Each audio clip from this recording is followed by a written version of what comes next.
Hi everybody, it's Miss Lorenz. This is lesson 4 for the week of April 6th through 10th.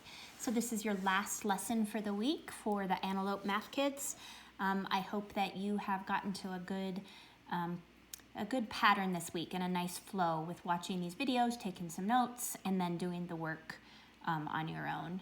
So I'm looking forward to hearing your thoughts at the end of the week.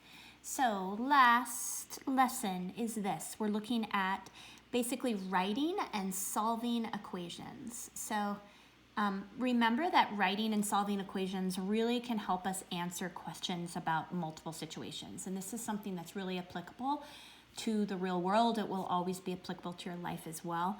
A lot of times adults are using algebra. That's what we're doing here is some pre-algebra. Adults are using algebra without always knowing that they're doing so.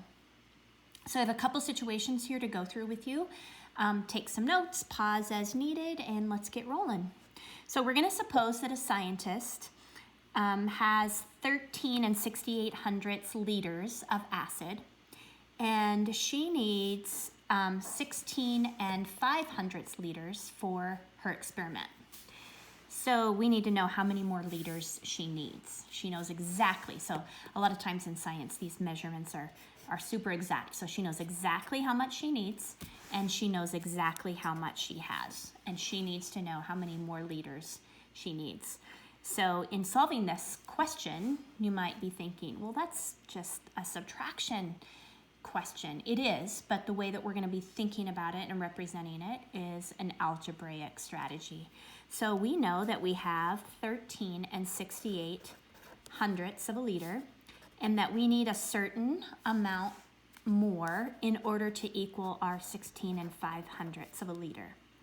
And so when we were working with the hangers in yesterday's lesson, you know that in order to solve or find a solution for this equation and solve for x, that we could subtract this 13 and 68/100, but we would have to do it from both sides of the equation. So let's go ahead and do that. So I'm taking it away here. So all that's left on this side of the equation is our x. And then I'm going to subtract our 13 and 68/100 from this side. And I'm left with 2 and 37/100 on this side.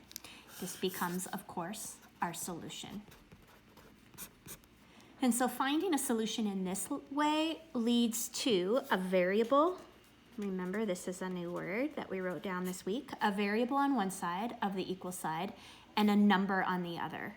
And so we can easily read the solution, in this case 2 and 37/100, from an equation with a letter on one side and a number on the other. And we often write solutions just like this, in this way. All right, so let's do another one. This one is about rice. And so we're going to say that a food pantry, like our food bank, takes a 54-pound bag of rice and splits it into portions that each weigh 3/4 of a pound. So each of the small portions weighs 3/4 of a pound. We want to know how many portions we can make from this bag. And so we can represent this situation by this equation, 3/4 x equals 54.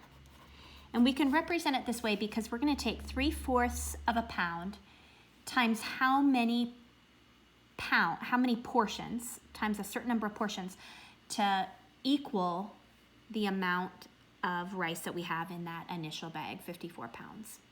And so to find the value of this x, we want to divide both sides of the equation. So think back to the hanger problem.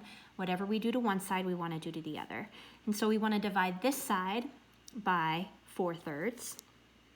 And so dividing, remember dividing by 3 is the same as multiplying by 1/3. So the same thing is, and same with, dividing by 4 is the same as multiplying by 1/4. And we could go on and on with that pattern that we've already talked about in class. But let's look at it this way. If we're going to divide by 3/4, that's going to be the same as multiplying by 4/3. And so if we multiply 3/4, I'm just going to rewrite it here so you can see what happens. If we multiply 4/3 by 3/4, we end up with 12/12. And what is 12/12 equal to? You're right, 1.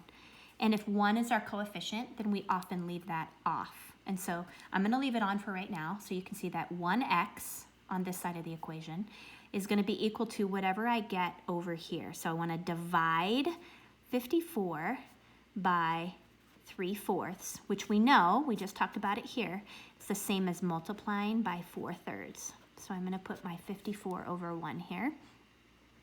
I'm actually going to cancel out some factors before I multiply, so it makes my multiplication a little bit easier. I'm going to divide both 54 and the 3 by 3. So 3 divided by 3 is 1. 54 divided by 3 is 18. And so then I can just multiply 18 times 4, and I get 72. And 1 times 1 is 1. And of course, 72 over 1 is 72. So here's my solution. 1x equals 72, or more appropriately written as just the solution is x equals 72. Again, with a variable on one side of the equation, or the equal sign, and the solution on the other. All right, that will be it for the week. On Friday, or for lesson 5 for the week, you'll actually be doing a little quiz in your Google form. So no more video lessons from me for the week, but I thank you for listening, taking notes, and it's great hearing from you guys.